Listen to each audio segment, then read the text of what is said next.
Welcome back to Sin City Prepping. Today, we just have a quick video to show you some of the things that we do to keep our generator ready to go. Let's check it out. If your generator has a battery, strongly recommend using a trickle charger so that it keeps your battery in good condition and it's ready to go when you need it. This has a quick release so I could disconnect it from the charger and wheel it wherever I need to. Now, we put together this kit. I first envisioned just using a small bag, being able to just carry it around real easy. But once I started getting all the extension cords together, I realized it was just gonna be too big. So I ended up going with this wheeled box, and it's nice because the handle goes up, so it's real easy to move around. The kids can move it around, anyway, it's super easy. So inside of it, I keep a headlamp. This is a 30 amp adapter for an RV. It's a little toolkit that comes with the generator, so you can change out the spark plug, open up all the side compartments. There's a spare spark plug. I keep a carbon monoxide detector and some spare batteries for it. This is battery operated, so that when I am running, I can make sure that I'm not pumping the house or wherever we're staying full of carbon monoxide. And then there's just a little Mophie in here. That's a rechargeable battery pack.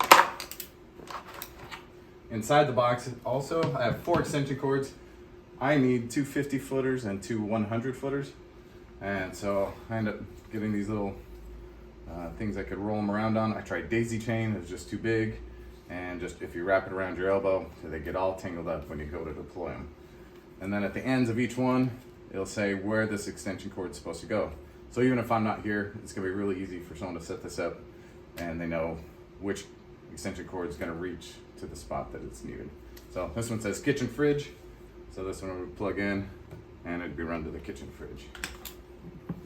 Now I also keep an adapter. This is the 30 amp twist lock here. And it goes to 2 15 amps, and these are labeled also where they're going. And then I have a surge protector in here as well that's going to be attached for a charging station. So each one has a label on it of where they go. You'd start up the generator, get it running, and then attach one thing at a time and run it over to where it needs to go. All right, have you thought about what you're going to do with your extension cords? Do you have a way to get them into the house and keep your house secure? Maybe a doggy door, or you have a hole, or some other way. And then once inside, how are you gonna keep them organized so you're not tripping on them?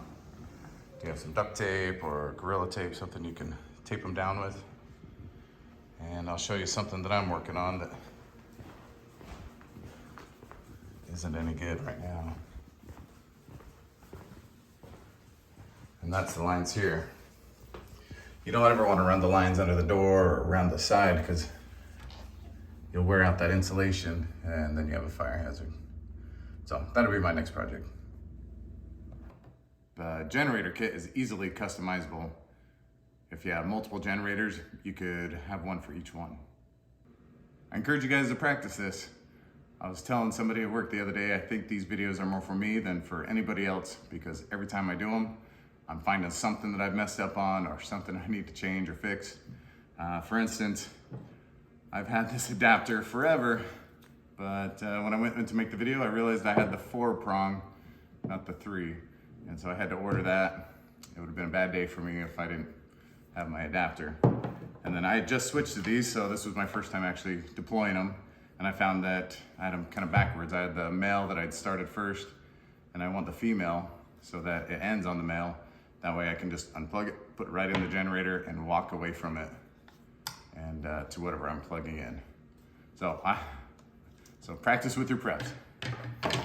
One thing to mention, if you do use something like this, you want to make sure that the extension cord is completely removed from the holder.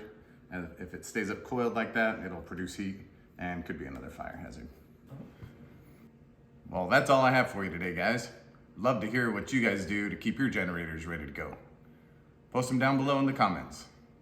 Stay safe and keep prepping.